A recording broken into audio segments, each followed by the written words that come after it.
Então, pessoal, ó,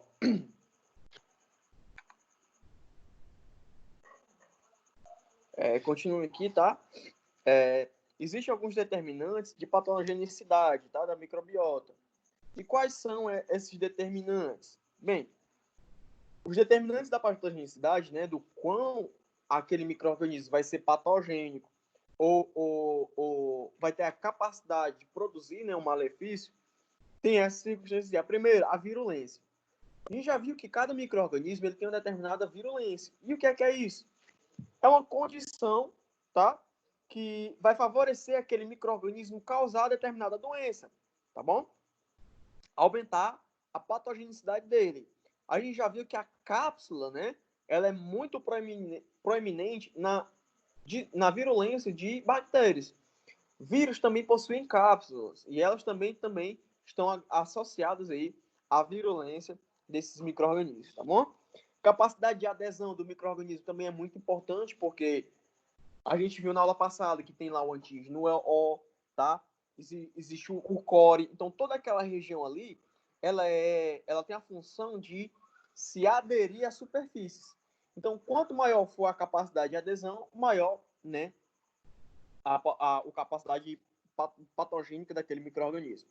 Um outro é a resistência aos antibióticos, né? Obviamente, se não tem um antibiótico muito específico que mate aquele micro-organismo, pode ser que ele justamente cause esse problema, tá legal? Bem, algumas condições também gerais, como a nutrição do paciente influencia, reações às defesas imunes do hospedeiro também influencia. Dá um exemplo aí, professor. Um cara que é imunossuprimido, ou usando determinado corticosteroide, ou um paciente, né, HIV positivo, por exemplo, que tem a imunidade baixa. Então, nesse caso aí, sim, ele é um determinante de patogênico, tá legal? A habilidade de crescimento do paciente, né, do hospedeiro, desculpa, e a resposta bacteriana, né, incluindo aí a síntese da cápsula, que vai influenciar diretamente no perfil da virulência do micro-organismo. Tá legal, pessoal? Então, ó, aqui são só alguns exemplos de... Deixa eu só tirar esse negócio aqui. Posso tentar para nós aqui? Opa. Então, para facilitar para nós aqui, alguns exemplos, tá? De micro-organismo da flora normal, tá bom? E não na pele, aí tem todos eles aí, tem a malacésia, stafilococos, trato respiratório, vai ter mais um dia na cavidade oral, no trato urogenital, então todos eles aí estão presentes na nossa bactéria, no nosso organismo. Vixe, professor, tem tudo isso de micro-organismo no nosso corpo? Pessoal, tem tudo isso e muito mais, tá? Então é porque não cabia aqui nos slides, tá bom? Então existe muito mais. Professor, como é que esses caras são identificados? O cara pega uma amostra do tecido, tipo da pele, da boca, do esôfago, e verifica que tipo de bactéria está colonizando aquele local, tá bom? Então, assim, é como ele verifica as bactérias que são normais, da microbiota normal do paciente, beleza? Então, olha só. Aqui, pessoal, a gente termina, né, a microbiota normal e a gente já entra aqui na parte de infecção hospitalar, tá? Em se tratando de infecção hospitalar, nós somos diretamente responsáveis por esse mecanismo. O órgão que, diga, entre aspas, tá bom? Manda no hospital é a CCIH, é a Comissão Controle de Infecção Hospitalar. Então, eles ditam as regras de como as coisas acontecem nos ambientes hospitalares, justamente para evitar a infecção. Porque quando a gente fala em infecção hospitalar, existem várias definições. A gente pensa que infecção hospitalar é só aquela que é adquirida dentro do hospital, mas não é, tá legal? Ela pode ser adquirida após a admissão do hospital, né, o paciente está internado, durante a internação e também depois da alta do paciente, tá legal, pessoal? Quando a alta do paciente é dada e ele tem uma infecção e essa infecção é diretamente relacionada a procedimentos que foram feitos nos hospitais, essa infecção é considerada infecção hospitalar ou infecção nosocomial, que é a mesma coisa de hospitalar, tá bom? Então, como é que o cara verifica isso, professor? Ele associa, né? Vamos supor que ele fez determinado procedimento invasivo. 15 dias depois de estar em casa, aquele procedimento ali veio a infeccionar. Então, ali configura-se uma infecção hospitalar, mesmo sendo após a alta. Tá bom? Alguma dúvida em relação a isso, pessoal? Então, ó, a infecção hospitalar, ela pode acontecer também depois da alta, né, durante a internação e quando o paciente entrar, né, no hospital, tá legal? Esses fatores que influenciam nessa infecção, ela pode ser coordenado a pacientes, tá? Existe uma cadeia de transmissão, então essa CCIH, ela estuda justamente essa cadeia para evitar justamente no ponto. Então vamos supor que a infecção hospitalar está sendo oriunda lá da rouparia. Então não adianta nada você tratar os pacientes, né? Chegar lá no ponto de enfermagem, verificar que está acontecendo algum problema ali e associar somente aquilo. Desculpa. Muitas vezes, a infecção hospitalar é causada por outros fatores, tá bom? Então, a gente sempre associa, né, a poste de enfermagem, a poste de coleta, a quando o cara foi passar ali um respirador, tá? Mas tem outros pontos também importantes que a CCIH controla e faz a manutenção também, legal? Então, pacientes imunocomprometidos é um fator relacionado de controle também. Haja visto o paciente que está imunocomprometido, ele pode fazer com que a microbiota normal dele se torne uma microbiota patogênica, passando assim para outros pacientes. Então, esses pacientes que já chegam nos hospitais imunocomprometidos, eles são averiguados, né, e observados de perto pela equipe da CCIH, justamente porque ele pode se tornar um foco desse tipo de infecção nosocomial, tá bom? Os micro-organismos também no hospital, eles são controlados, tá? É sabido que pode existir determinado micro-organismo no hospital. Por quê? Tem hospital, pessoal, que tem lavanderia própria, tá? Então, lá na lavanderia, pode ser que tenha, né, determinado micro-organismo, o que é normal. Só que tem que se haver um controle pela CCIH. Então, nesse caso aí, se torna um fator de controle justamente por essa comissão, tá bom? Existe outra disciplina, que é a disciplina de farmácia hospitalar. Algumas pessoas já viram e outros ainda vão ver, tá? Que também a gente dá aula de infecção hospitalar propriamente dito para o ambiente hospitalar, né? Para o hospital. E lá a gente vê que existem vários tipos de comissões, tá? E essas comissões, elas têm um grau hierárquico, né? Uma tem um determinado poder a mais do que a outra, faz com que outra tenha uma determinada ação. Então, o que acontece é o seguinte, quando a gente tem um determinado procedimento e em se tratando de infecções, a CCIH, a Comissão de Controle de Infecção Hospitalar, ela sobrepõe direitos sobre outras comissões, beleza? Então isso aí é um dado importante para vocês. Mas não se preocupe que essa disciplina ainda vai ser dada para quem não viu, tá legal? Até aqui de boa, né? Tranquilo, só a gente passando aqui alguns comentários. Tá bom, pessoal? Ó, é importante você notar que essa infecção, ela pode ser de dois tipos. Ou ela é chamada de infecção cruzada, ou ela é chamada de infecção endógena, tá bom? Infecção cruzada ou infecção endógena. Existe o que a gente chama também de autoinfecção. É quando um paciente, ele é a fonte de determinada infecção hospitalar e ele transmite para si mesmo. Professor, não entendi. Imagine que tem um paciente, né, que tomou um tiro, beleza? E esse paciente está com um tubo no pulmão para fazer a punção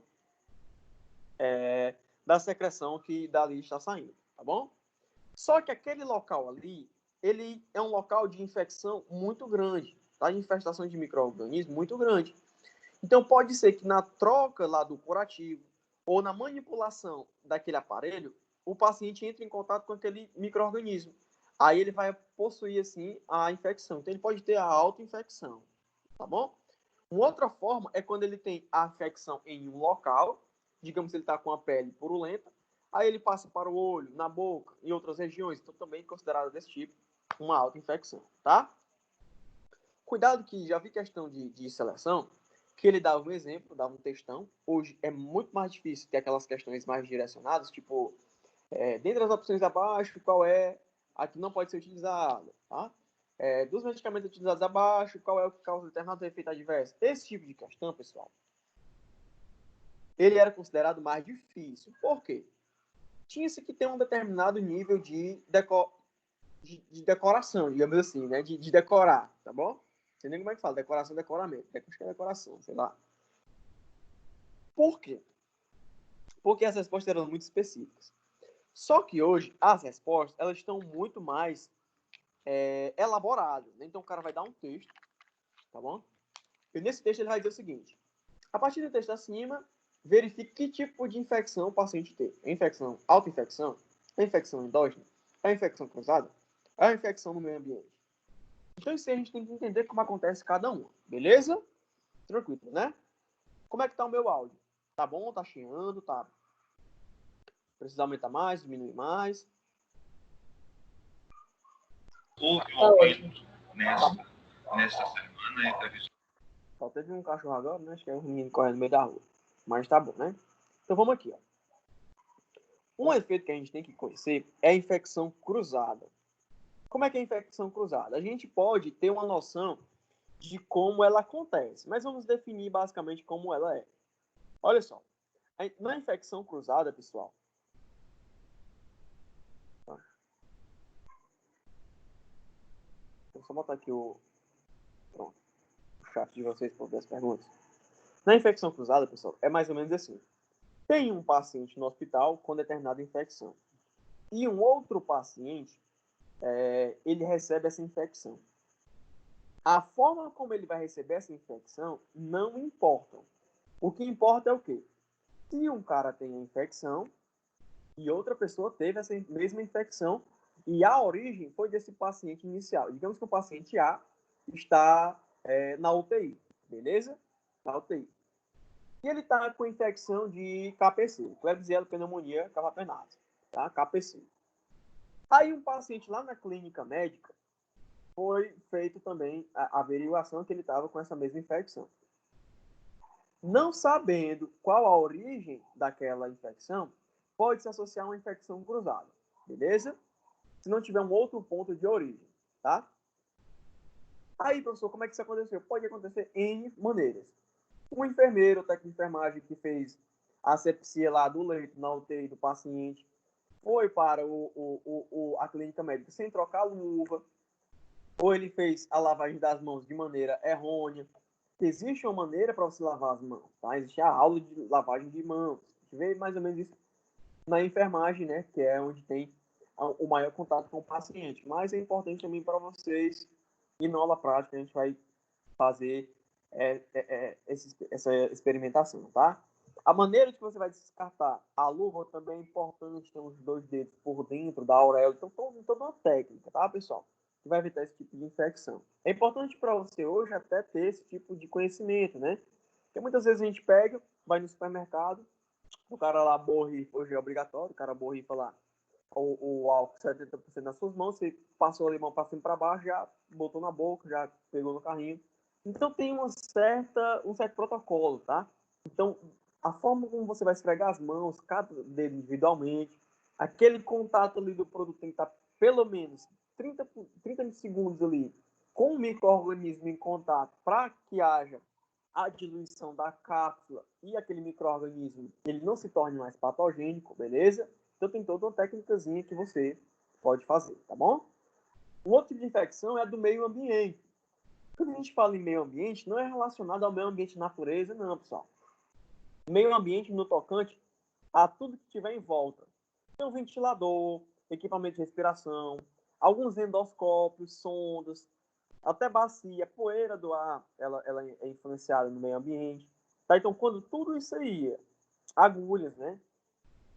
Tudo isso causa infecção no paciente, essa infecção é considerada infecção no meio ambiente, tá? Certa vez teve uma questão de uma seleção para o Valdemar de Alcântara, HGWA, isso mesmo. Em que ele dava um texto mais ou menos assim, ó. Não lembro de qual, né? O paciente tal, no 5º dia de internação hospitalar, o pérfuro cortante, né? Pérfuro cortante, entrou na dieta tal, e com o decorrer do tempo ele apareceu enterocolite. O tipo de infecção desse paciente é considerado uma infecção nosocomial, aí 2 pontos. Aí tinha todos esses aí. Pelo texto, você via que a enterocolite ela é causada por uma determinada bactéria proveniente de alimentos. Obviamente que isso era de nível superior, né? O cara tem que ter esse conhecimento prévio, tá bom? E esse tipo de infecção vem de alimentos. E um dos alimentos que uns micro-organismos que fica muito nesses alimentos são as shigellas, né? Causando a shigelose e causa esse tipo de patologia, né? Então, o que aconteceu aí foi que veio de nutrientes, de alimentação.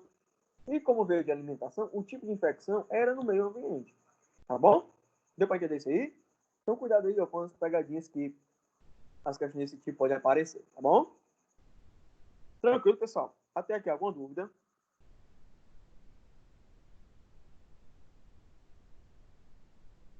Aqui é só um gráficozinho para mostrar que todos esses fatores, eles podem incidir, né, numa infecção nosocomial, tá? Então, um micro-organismo então, no hospital, tá legal? O ambiente, uma infecção cruzada, tá bom? Então, tudo isso aí pode influenciar.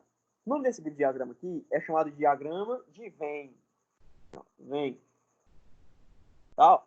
Então, anotei para vocês. O nome desse diagrama, esse diagrama aí, pessoal, ele é importante tanto na matemática, porque quando a gente fala em epidemiologia, nós estamos falando também em matemática, tá?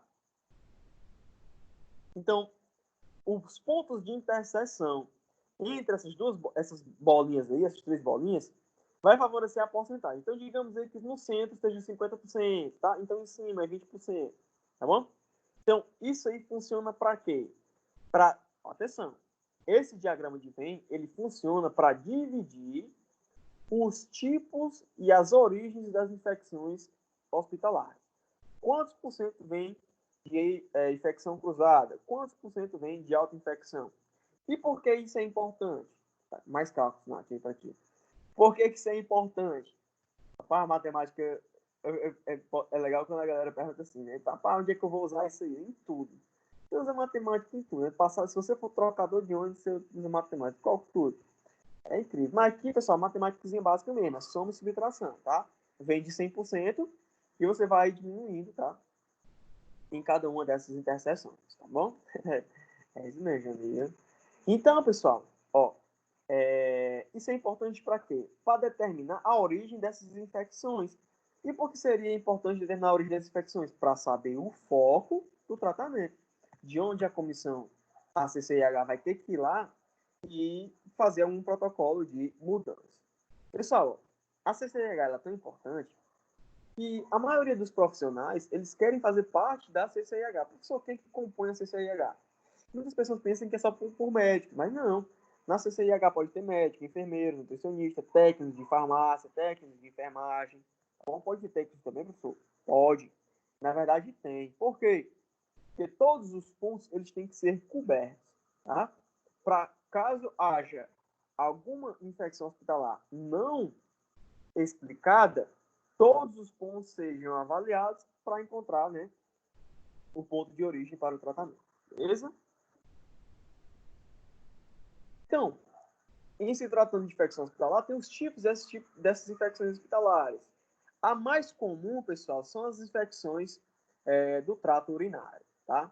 Por que elas são comuns? Porque ali exige a passagem de sonda, as sondas urinárias. E a gente já viu que a vagina e o pênis são órgãos que têm muita proliferação bacteriana, de micro-organismos. E esses caras ali, por qualquer descuido higiênico ou descuido mesmo na montagem do aparelho, pode causar a infecção. Muitas vezes, pessoal, esse tipo de infecção do trato urinário, ele causa não pela falta de higiene, não pelo erro no colocamento, na colocação lá do aparelho, mas porque realmente ele tinha que acontecer, porque estava o micro-organismo lá e ele foi posto para dentro. Então isso aí é mais comum mesmo do que parece, tá bom? Esse tipo de infecção só acontece porque os micro-organismos que estão ali, eles são da microbiota normal, mas ao entrar naquele paciente, aquele paciente já deve estar debilitado fisiologicamente. Então o que acontece? O cara ali, ele pode ter uma infecção. Um outro tipo aí, né, menos comum, é a infecção de ferida operatória, que o cara faz lá uma operação, tá? O cara retirou um apêndice, então tá lá com o apêndice supurado, removeu o apêndice. Ele foi baleado, fez uma cirurgia no abdômen, tá? Teve uma amputação. Esses pacientes, pessoal, é muito comum ter infecção neles, tá? e a partir deles, aquele micro-organismo passar para outras pessoas, tá bom? Infecções do trato respiratório também é muito comum em hospital. Isso acontece mais em hospitais que não têm devido cuidado com a transmissão de leites, né? A diferenciação de leites. Então, por exemplo, se tiver um paciente agora com Covid, tá? O cara tá com Covid, tá lá, o cara paciente positivo para Covid, beleza? Digamos que chegou um cara paciente suspeito de Covid. Não é interessante colocar esse cara no mesmo local do cara que está com Covid, por motivos óbvios, né? Porque se ele não tivesse o caso suspeito, ele não se confirmasse e fosse negativado, o que acontece? O cara obteria Covid porque estaria do lado de um cara com Covid. Entendeu? Então, obviamente que isso aí, pessoal, é uma utopia, né? Porque não tem como dividir isso especificamente nos hospitais, principalmente no Brasil, né? Mas alguns países conseguem fazer isso, tipo Canadá, Suíça, né? Que aí é um nível de organização maior. Até com até mesmo assim, né, tendo essa organização toda nesses hospitais, depois de uma pandemia como essa, não teve como regulamentar isso. E essas infecções, elas aconteceram mesmo assim, tá bom? Bacteremia. O que é que significa bacteremia? Bacteremia é quantidade excessiva de bactéria onde? No sangue. Bote no seu caderno. Tudo que termina em emia significa a quantidade sanguínea. Então, se a gente tem a glicemia do paciente, você está medindo o quê? Quantidade de glicose no sangue do paciente, tá? Então, bacteremia, quantidade de bactérias no sangue do paciente. Isso acontece em quais ocasiões, professor? Principalmente em cateterismos, tá bom? Tanto pode ser por bactérias, como pode ser por fungo. Obviamente, né? Quando a gente fala em bacteremia, a gente verifica tudo, mas a palavra certa no português seria o que? Fungemia, no caso de fungo. Mas não tem como você separar, não, tá? Quando acontece uma infecção por fungos, acontece também com bactérias. Menos comum também, né? Infecções cutâneas, tá? Então, isso pode acontecer, principalmente em recém-nascidos, por conta do atrito do contato ali e da falta de defesa ainda na pele, beleza?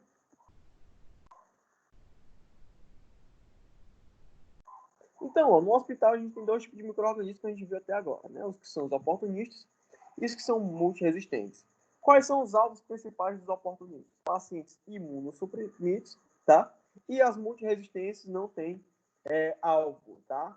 Então é por isso que quando tem uma infecção por um micro-organismo multiresistente, é até notícia em jornal, porque não é dependente do paciente, é já uma condição patológica do próprio micro-organismo, tá bom?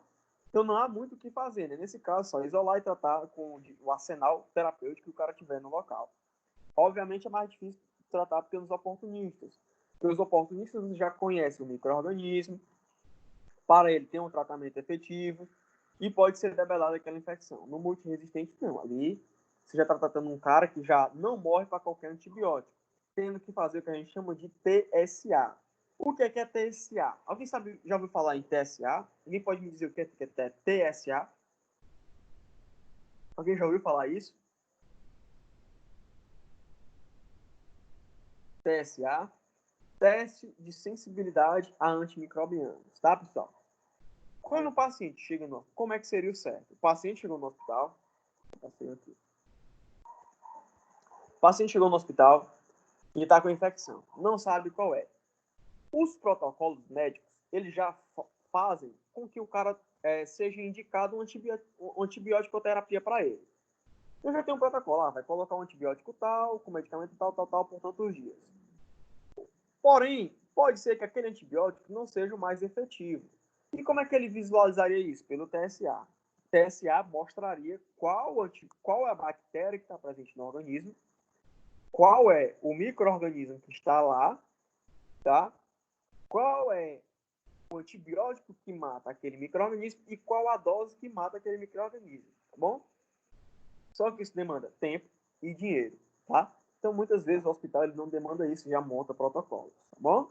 Então, essa seria a maneira correta para evitar a multiresistência de micro-organismos, tá? Em hospitais, ó, tá? No hospital, qual é o micro-organismo que vai ter no hospital? Tem tudo no hospital, não tem tudo. Protozoário, fungo, bactéria, vírus, levedura. Levedura é um tipo específico de fungo. É um fungo monocelular, unicelular. Legal? Então, levedura é o fungo unicelular. Dá um exemplo aí, professor. Cândida albicans é um tipo de fungo de levedura. Tá?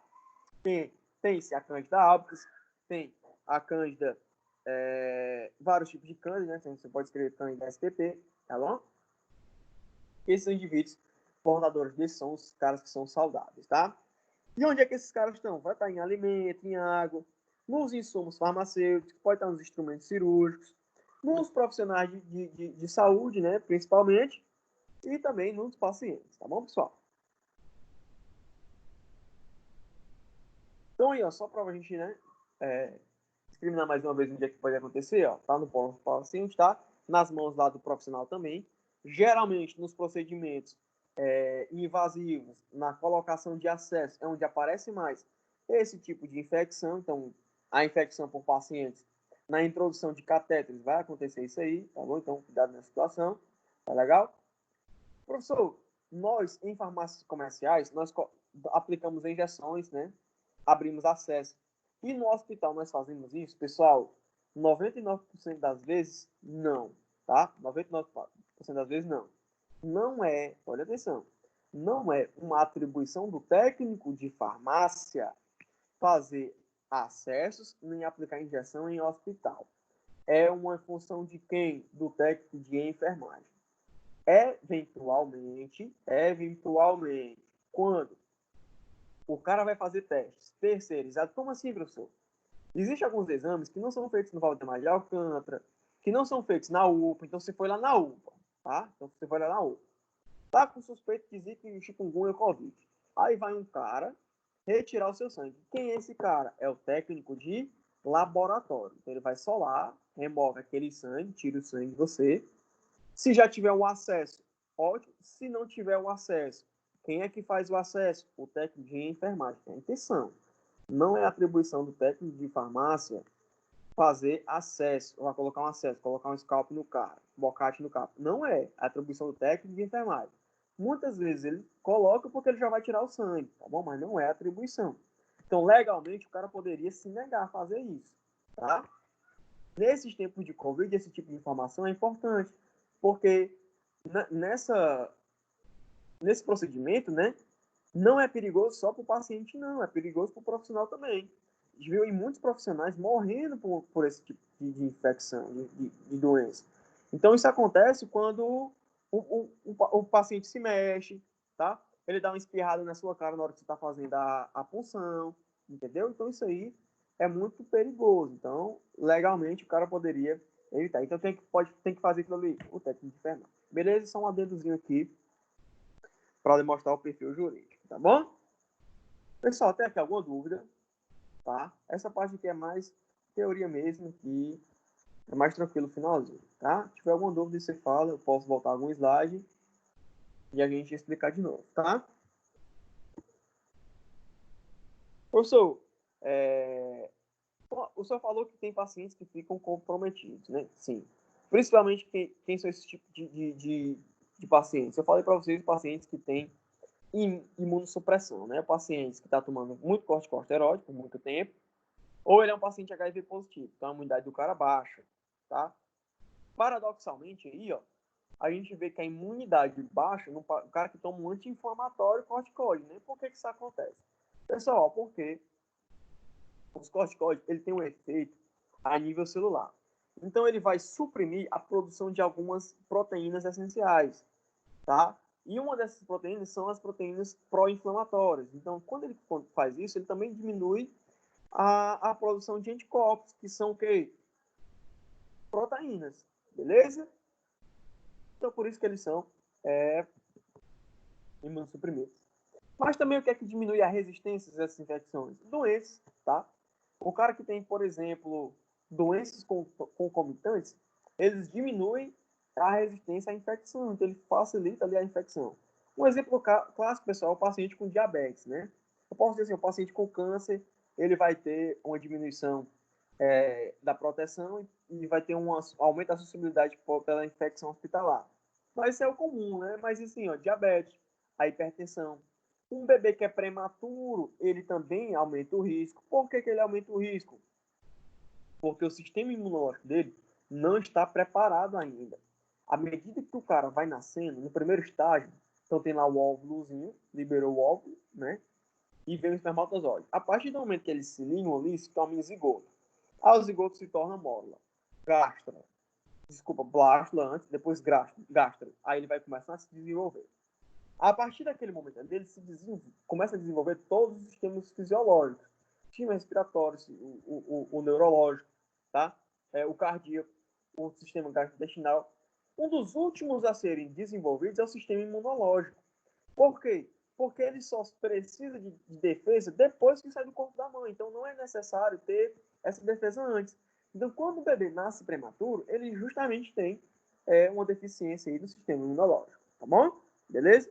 E imunotransplantados, né? Obviamente, porque ele vai ter aí a colocação de imunossupressores e, nesse caso, a resistência vai baixar.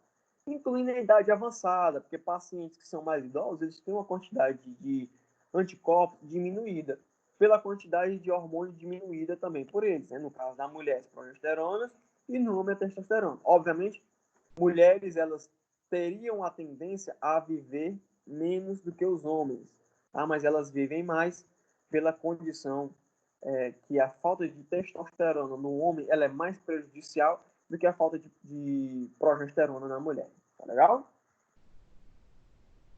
Como é que seriam as vias de transmissão, a cadeia de transmissão, né, das infecções hospitalares? Ela pode ser pelo contato de determinado veículo, né, como uma luva, um instrumento pontiagudo, agulha, o scalp, ou mesmo aéreo, né, como é o caso do Covid, tá? Esse contato aí, ele pode ser direto, tá bom? Paciente, equipe hospitalar, ou paciente, tá? Então, quando o paciente, existe o que a gente chama lá no JF, por exemplo, de inferninho. O que é isso? É quando está muito lotado e os caras colocam uma maca colada na outra. Então, ali basta ter um paciente com infecção que vai justamente passar para o outro, vai passar para o outro, sim, consecutivamente. Legal? Ou o contato indireto, né, através de fomites, que são anexos. Então, o cara lá tem uma bata que está contaminada, então tem outros utensílios que estão contaminados, tá bom? O sistema de ventilação ajuda a proliferação de micro-organismos também, tá bom? Principalmente os esporulados, que a gente viu na aula passada, né? Então, o esporulado ele tem a capacidade de resistir ao ambiente, à temperatura. Bom, então tudo isso aí são partes da cadeia de transmissão dos micro-organismos, tá? Quando o paciente ele é acometido por esse tipo de infecção, o que é que pode ser, né, feito com ele no hospital? Principalmente o cara chega em UTI, né, pessoal? Então, quando a infecção hospitalar ela não é tão grave, ele permanece ali na clínica médica. Mas quando a CCIH ela verifica que aquele paciente ele pode gerar ali uma infecção generalizada hospitalar, ele é transmitido pela UTI, tá? Outra forma é a unidade de queimados também. Por quê? Um paciente queimado ele é um paciente muito grave. Então, tem vários estágios de queimaduras, tá bom? Por que ele é muito grave? Só porque vai doer, pastor? Não. Existe uma condição clínica para o queimado. O cara que é queimado, ele perde proteínas essenciais. Que proteínas são essas? Principalmente a albumina. Então, a albumina é perdida na pele, tá? E a albumina a gente sabe que é uma proteína muito importante na transferência de medicamentos. É o cara que vai carregar, fazer a distribuição de medicamentos e de outras substâncias que já são presentes no seu organismo. Então, se diminuir essa proteína, vai dificultar a transferência de proteínas e vitaminas essenciais à sobrevida do ser humano. Então, o cara, ele é muito importante na unidade de queimadas. A hemodiálise, porque vai muitas vezes ter que limpar a pele, o sangue, desculpa, do paciente ali. Muitas vezes só um antibiótico não vai tratar, né? Outras vezes o sangue, o cara não consegue ter um sistema imunológico efetivo, então ele tem que passar pela membrana externa para remover as impurezas do sangue dele e aquele sangue volta para o corpo do cara. O nome desse procedimento é chamado hemodiálise, tá?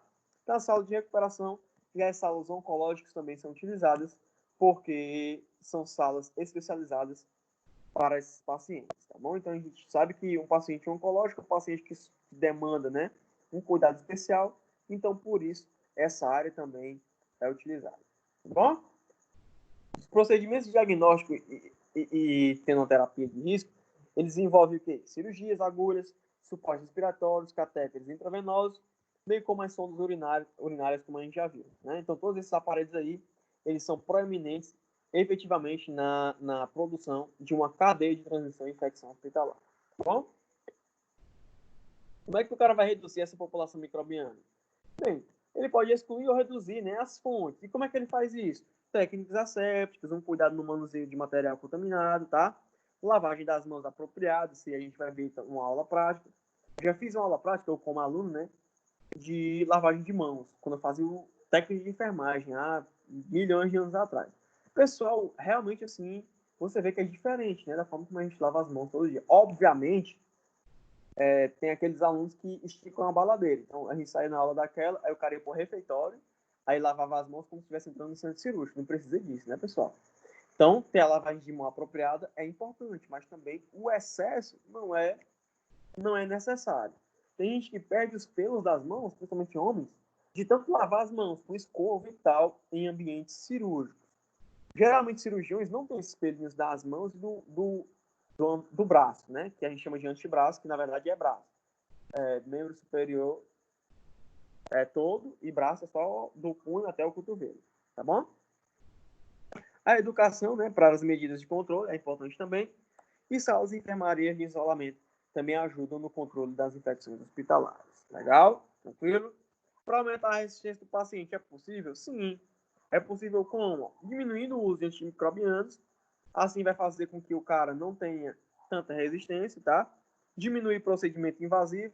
Então todo mundo pensa assim, não, é só fazer uma cirurgiazinha que dá certo, não causa nenhum problema, não. Muitas vezes a gente, né, tipo, um pai ou uma mãe leva um filho lá para o hospital, aí o cara tá com suspeita de infecção, qualquer coisa, pulmonar e tal. Aí o médico consegue fechar um diagnóstico com a história clínica do paciente. Aí a mãezinha vai dizer assim, não vai nem fazer bater um raio-x, não. Pessoal, quando não é necessário, é melhor não fazer. Por quê? Você vai colocar o seu filho ali disposto a uma quantidade de radiação, muitas vezes até um procedimento invasivo, porque precisa colocar um catéter, aumentando o risco ainda dele de possuir uma patologia que ele não tinha, tá bom? Então, muitas vezes não é necessário, né? Eu sei que a gente tem cuidado, tem medo e tal, e pede, o médico nem pediu um raio-x e tal, às vezes ele consegue diagnóstico sem. Eu não estou falando que todos, tá? Porque muitos deles realmente ali tratam um paciente com 10 mas estou falando um médico sério que conseguiria fechar um diagnóstico sem precisar desses exames, tá bom? Diminuir também o uso de imunossupressores, né?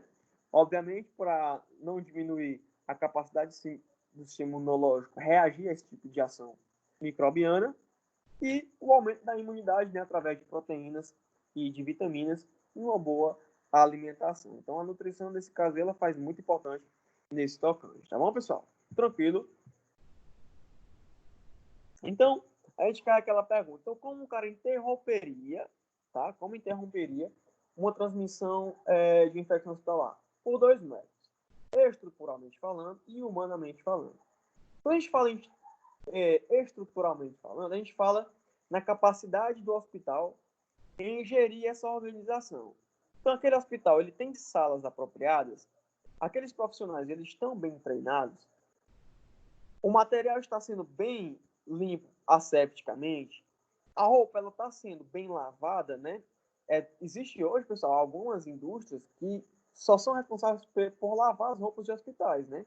Tem a Taclave, que é show lá, eles lavam perfeitamente, tá? Além de lavar, ele esteriliza a roupa. Eu me lembro que quando a gente fazia plantão à noite, pegava aquela roupinha bem quentinha ali, meu amigo, ali era para ir pro sono, né? Para dar um plantãozão 100% ali. Por quê? Porque aí a gente está falando de um estruturamento bem feito. Nem estou falando de hospital público mesmo, JF, tá? E a gente fala em humano, né? A condição humana. O cara respeitar as condições, muitas vezes você está apressado, aí tem 3, 4, 5 pacientes sendo bem, né? Porque às vezes tem 15, 20. Aí você não quer lavar de mão de uma para outra, né, pessoal? Então aí corre o risco de você fazer a transmissão de um paciente para o outro. Então aí o cara lavar as mãos, trocar a luva, seguir todo o protocolo que é imposto pela Comissão de Controle de Infecção Hospitalar, vai garantir aí uma boa sobrevida para esses pacientes, beleza? Então, como eu falei para vocês anteriormente, qual é a parte integrante da CCIH. Então, está aqui a composição da CCIH. Professor, é obrigatório ter todos eles? Não, pode faltar um, pode faltar outro. Tá? Até porque, por exemplo, em biólogo, não é todo hospital que tem biólogo, mas também alguns fazem parte também da comissão de CCIH. Tá legal? Então, a maioria das vezes, a gente vai ter médico, enfermeiro, tem o biólogo também. Até digitador, para você ver aí, pessoal, faz parte da CCIH, porque é o cara responsável por fazer todo aquele gráfico, né? Discriminar e tentar verificar o ponto de ação da comissão em uma possível infecção hospitalar. O administrador do hospital, bem como o farmacêutico, o técnico de farmácia e os técnicos de enfermagem. Auxiliares aí, porque é bem antigo esse negócio, tá bom? Mas esses profissionais todos aí, eles fazem parte das comissões de CCIH. Tranquilo, tá bom? E o que é que essa comissão vai fazer? Ó? Ela vai fazer a vigilância epidemiológica, tá? Verificar se algum surto surgiu e como surgiu, para onde ele foi e de onde ele veio. Então, isso aí é importante para ter esse controle. Beleza?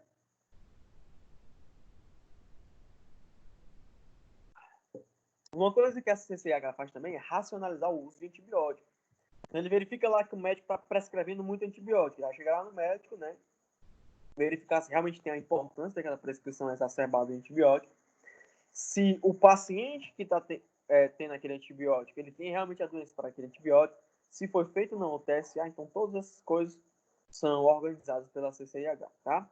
Monitorizar e controlar também os pacientes, os procedimentos invasivos, desculpa, para ver, tipo, cirurgias. A gente pensa que a CCIH é só um órgão que vai ficar ali, né, regulamentando. Não, existem cirurgiões dentro da CCIH. Justamente os caras que fazem a fiscalização de procedimento invasivo, né? Muitas dessas infecções podem acontecer em um procedimento cirúrgico. Caiu no chão uma lâmina de bisturi e o cara não trocou, tá? Uma pinça cache, cola, bacal, uma agulha bacal, uma linha tal, estava infeccionada e o paciente teve aquela infecção purulenta depois da alta. Então, tudo isso aí também pode ser vindo de procedimentos invasivos, tá? Os métodos de proteção são oriundos também pela CCIH, tá? É responsável pela a investigação de onde veio essa infecção, já falei para vocês, tá? Principalmente se a bactéria é resistente e se teve ou não uma técnica adequada de esterilização. Tá legal? E também, pessoal, uma importante função da CCH é fazer a educação continuada. Então, muitas vezes, acho que de 15 15 dias, às vezes uma vez por mês, eles fazem cursos, né? Cursos esses que vão favorecer digamos assim, o aperfeiçoamento de cada profissional, tá? Então, já dei curso, já tive aula de curso na CCIH em hospital. Esses cursos, não se engane, muitas vezes a gente pensa, só vai os técnicos de enfermagem. Não, vai médico para lá. Porque muitas vezes a gente traz lá nessas teorias, nessas aulas, né, nesses semináriozinhos que a gente faz, que trazem coisas novas. Então, tem determinado micro-organismo que chegou no Brasil, esse micro-organismo ele é assim assado, uma nova técnica de lavagem de mãos, uma nova técnica da utilização do bisturi e tal, tá bom? Uma nova propagação de um tipo de curativo. Então, tudo isso aí vem de seminários que são propostos pela Comissão de Infecção Hospitalar. Professor, e quem é que pode dar essas aulas nessa comissão? Tem que ser só o médico? Não, pode ser qualquer pessoa. Tem que ser obrigatoriamente um membro da CCIH? Não. Vamos supor que você é um técnico de farmácia, aí você lê um artigo muito importante, né? Você viu, vixe, essa disposição aqui de materiais ajuda a diminuir a infecção hospitalar em hospitais. Aí você propõe esse semináriozinho para CCIH e monta lá a aula, né, de educação continuada e você dá aquele treinamento, beleza? O seguinte, que seja uma aula de 4 horas, não, muitas vezes é um treinamento de 30 minutos, 50 minutos, tá bom? Como se fosse uma apresentaçãozinha de um seminário também. O importante é que qualquer uma pessoa pode fazer, tá, galera? Olha só, outras coisas importantes na CCH. Taxas, investigação e tipagem epidemiológica. As taxas, né, da CCH é justamente verificar as visitas às unidades, ver a quantidade de prontuário, o acompanhamento, até também depois da alta, né, para ver se o paciente teve ou não algo depois de sair do hospital, que tenha relação quando ele estava hospitalizado. Investigação de surtos, né, quantas pessoas tiveram, como foi admitidos, quais são os tratamentos, identificar o agente etiológico também é importante, então tudo isso aí faz parte da vigilância epidemiológica. Tá? A tipagem também é importante, a biotipagem, tá? Para verificar qual é o micro-organismo e qual é a cepa que está causando lá. Bom, foi o que aconteceu, por exemplo, no Covid, né? Por isso que discriminaram totalmente o Covid. Até foi no Brasil o primeiro hospital que desvendou totalmente o genoma do Covid, tá? Obviamente, como a gente é atrasado em relação a perfil financeiro, a gente vai ser um dos últimos a produzir a vacina. Mas, em matéria humana, somos mais inteligentes e desenvolveram o genoma primeiro do que todo mundo, tá? Mas, em relação à vacina, a gente ainda está em atraso, tá legal? Como que eu falo isso gravado? Ó, alguns fatores contribuem para o aumento dessa infecção, tá, pessoal? E aí está envolvido o quê? As verbas, né, que são insuficientes, a gente não tem como não falar. Então, isso aí é um dado que é já muito feito, tá?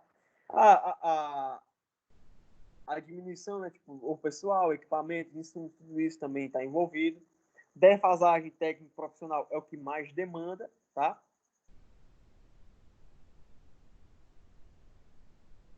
Porque o profissional é a linha de frente daquela situação. E o despreparo administrativo, né? Tratar como uma gripezinha, tratar como um menor potencial ofensivo, determinada infecção. Então, isso aí acontece. Pessoal, se tem Covid no planeta Terra, imagine dentro do hospital. Dentro do hospital é um caos de guerra, de infecção hospitalar, quando tem pandemia. Então, imagine uma pandemia direcionada dentro de um setor. Então, todo mundo ali tem. Então, o profissional que ele não tiver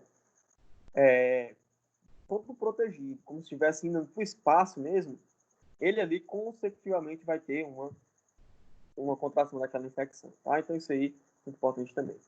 Para finalizar aí, pessoal, ó, as consequências, tá? De uma infecção hospitalar. O cara pode ter uma doença séria, né? Deve a morte, tá? O aumento da fonte de infecção, então isso aí é perigoso porque vai aumentar o alastramento dessa infecção.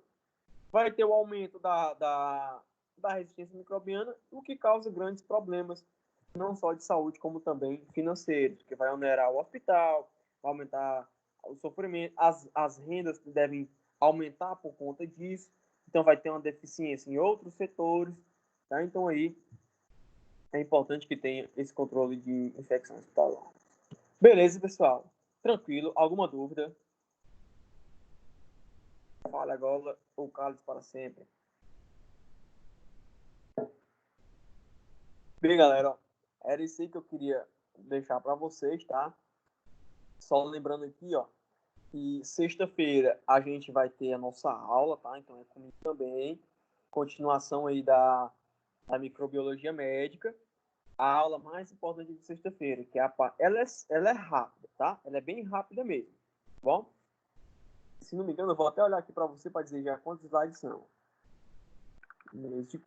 Que é a aula de meios de cultura. Essa aula, galera, é onde a gente vai aprender para que serve cada meio e como fazer. São só 24 slides, tá?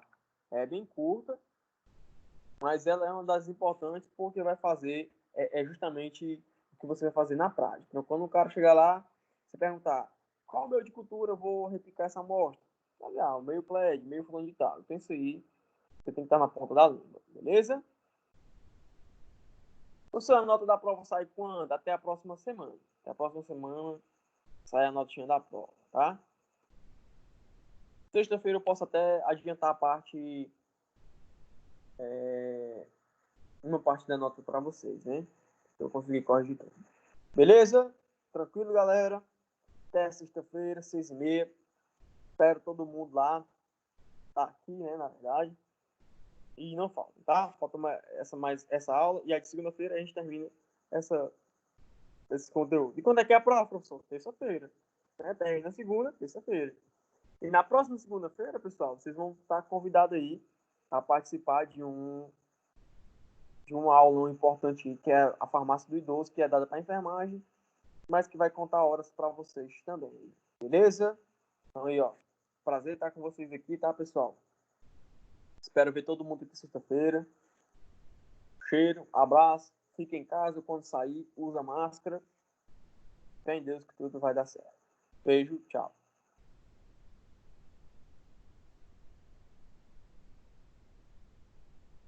Boa noite.